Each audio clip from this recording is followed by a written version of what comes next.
Hi, good morning everyone. So welcome back again to my YouTube channel.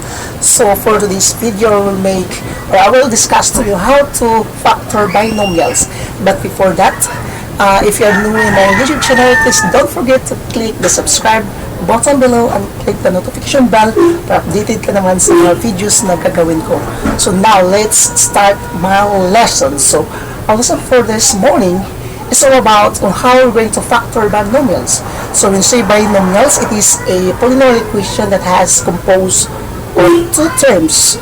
Because from the word itself, bi means two, so it composed of two terms that is usually joined with a positive and negative sign.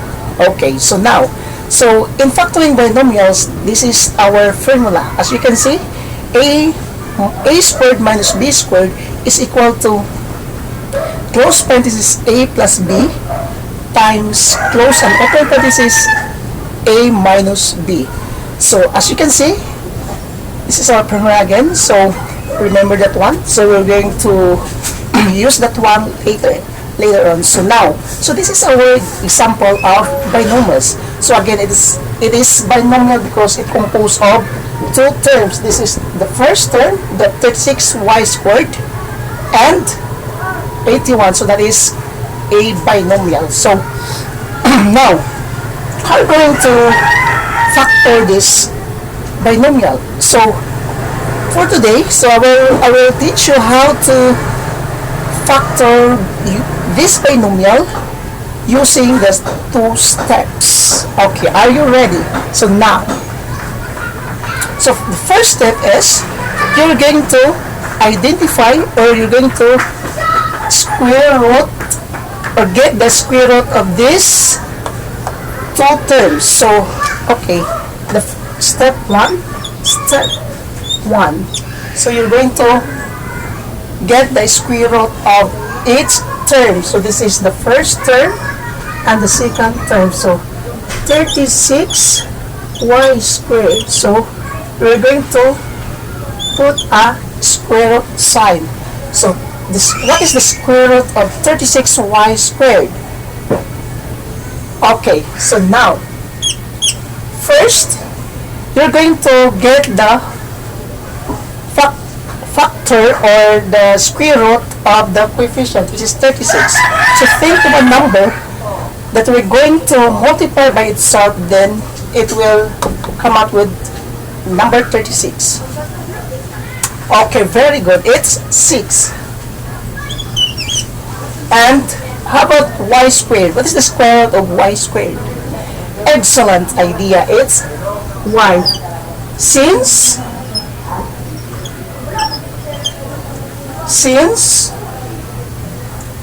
6y times 6y is equal to 6 times 6 was 36.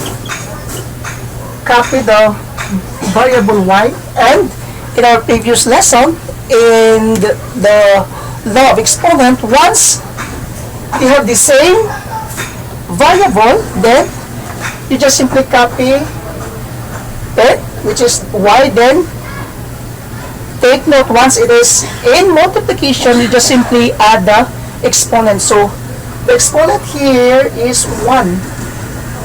That is invisible 1. So therefore, we're going to add that 1 plus 1 is equal to 2. So 36y squared. So this is it, 36y squared. Then next, we're going to get the second term, which is 81. 81, square root of 81.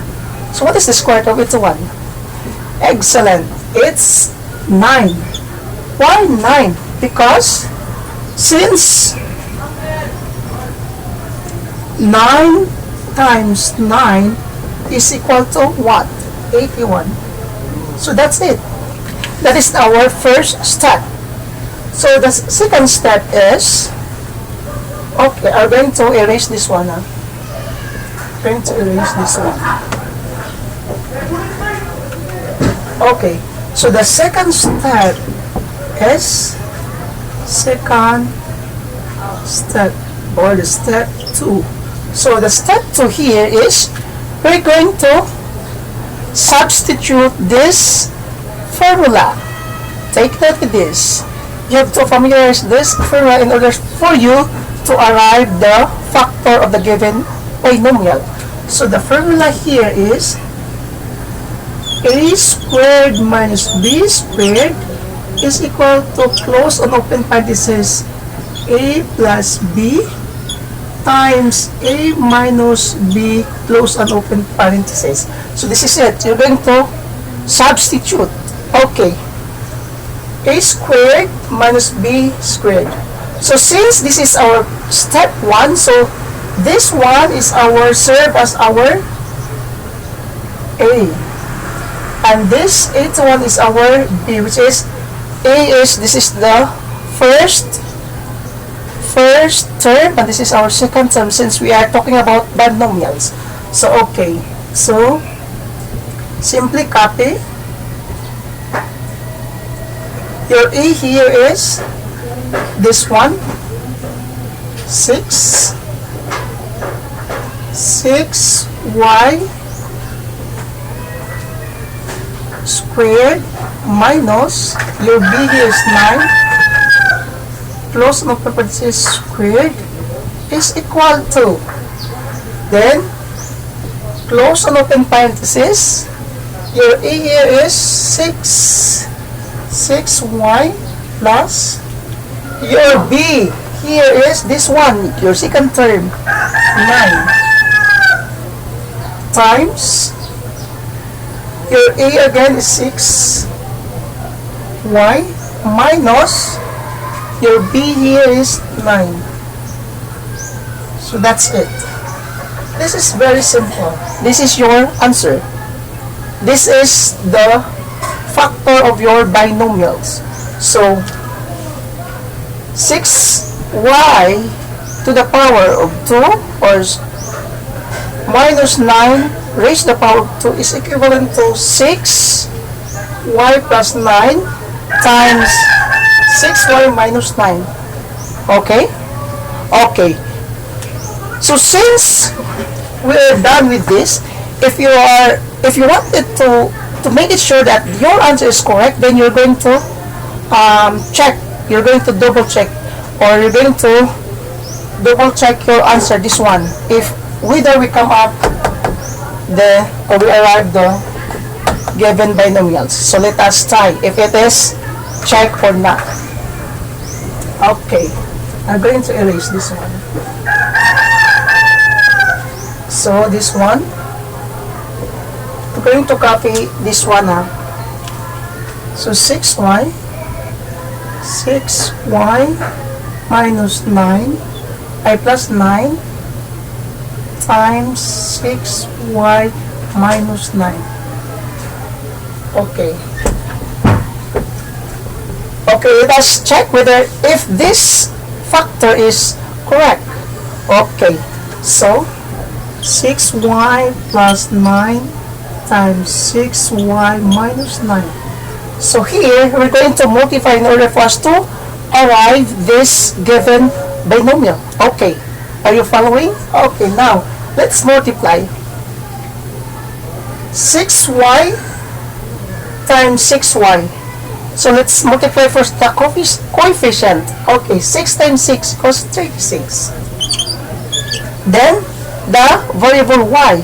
So copy the variable y, then in the lower exponent, once it is in multiplication, so we're going to add the exponent, or the 1 here, the invisible exponent, the 1 and 1 here. So 1 times 1 is 1 plus 1 rather is 2. Very good. Now, let's proceed. 6y plus 9. 6y plus 9. So, let's multiply. 6 times 9. It is equal to 54. Very good. 54. Since they're the same sign, positive and positive, copy the sign. Then, y. There's no y here, so just copy the y variable. Then, proceed. The next term. 6y times negative 9. Since they are in an opposite side, so once negative and positive is in a division operation, you just copy the negative side. Then multiply 6 times 9 is, very good, 54. And copy the variable y. Then let's proceed to the next term. 9 times 9. It's very good. It's 81. Then since they are not the same operation, the positive and the negative sign, so it is negative sign should be written here. So now let's do the addition. So just simply copy 36y squared. Since they are not the same operation or sign, since we are in an addition operation, take note in the law of exponent, once the given sign or the given number is in the opposite sign, just like this one, we're going to subtract.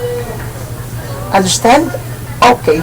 So now, we are not the same sign. So we're going to subtract, though it is positive operation. Since they are not the same in sign, so we're going to subtract. 54 minus 54, so it's 0. Y minus y is 0. So no need to write it here. 0. So at is nga may 0 dito. So next is negative 1. So negative 81. So try to look up.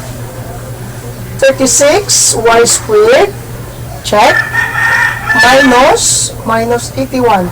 So we arrive the correct answer. So this is our factor of the given binomial. Understand? Okay, very good. So we need to have another example. Okay, I'll give you another example.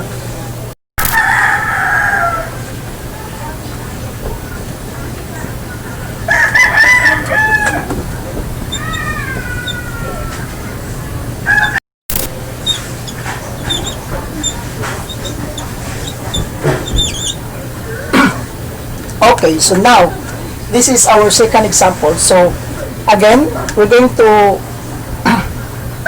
get the factor of this given binomial. Now, so first we're going to do the step 1. So the step 1 here again, so we're going to get the square root of the given term. So this is our first term and our second term. So 4x squared, so do the square root sign. So what is the square root of 4x squared? So try to look at that coefficient here, 4. Any number that we're going to multiply by itself, then it will arrive 4. Very good, it's 2. Then your variable x, and since it's squared, so just simply copy x. Since 2x times 2x is equal to 4x squared. Why 4x squared? Because x times x is x, then and the law of exponent. So since the exponent of x here is 1, the invisible 1, we just simply add the exponent. So 1 plus 1 is equal to 2. So this is it. 4x squared. This one. So next, the second term here is the square root of 9y squared. So what do you think is the square root? Exactly. It's 3. Then y. Since 3y times 3y is equal to 9y squared. Very good. So that's it. So now, that is our first step. So, we're going to identify the a here. So, this is our a. Since a is our first term, this is our first term, this one, and this is our second term, since we are talking about binomial. So now, since we're done with our first step, let us proceed to the second step. So the second step is we're going to substitute the given formula. So the given formula here is this one. So step 2. Step 2 is you're going to substitute this formula.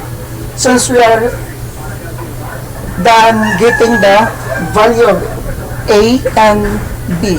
So, using this formula, a here is this one, 2x squared minus b here is this one, 3y, then squared is equivalent to a plus b, a 2x plus our b here is 3y times a is 2x minus our b here is 3y. So that's it. This is your answer. 2 times 2x plus 3y close and open parenthesis times 2x minus 3y close and open parenthesis is our factor of this given binomial. Understand? Okay, let's do the checking whether these factors is correct. Okay.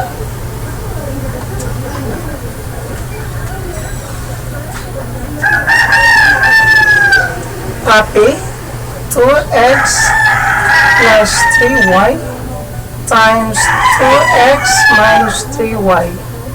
So this is our factor, right? So let us check whether it is correct. Okay, now. So 2 times 2x or 2x times 2x, it's 4x. Then squared. The next term, 3y times 2y, 3y times 2x, it's positive and positive, so it's positive. 3 times 2, it's 6. Then copy the variable x and y. Then, let's proceed to the next term. So, next, 2x times negative 3y. Since positive and negative, it is negative. So, negative 2 times 3 is 6. X times y, so xy. Then, proceed. 3 positive 3y times negative 3y. Negative times positive, it is always negative. Then 3 times 3 is 9. Y times y is y squared. Okay, let's do the addition operation. So 4x squared, copy 4x squared. Then since positive and negative, in addition operation, you should subtract regardless of this operation. So 6 minus 6 is 0. Xy minus xy is 0 again. So we need to write it here 0. So as is, there is 0 here. Then after the negative sign, then 9y squared. Okay. So now, try to look at positive 4x squared, then negative 9y squared, 9y squared. Okay, we arrive with the correct answer or the factor of our given binomials. Okay, any questions, clarification? If there's yes, so don't forget to leave your comment below. Okay, so I hope you learned something from our lesson for today. So next time we will proceed on how we're going to factor polynomials. Okay, so I hope to see you in my next video, and may God bless us.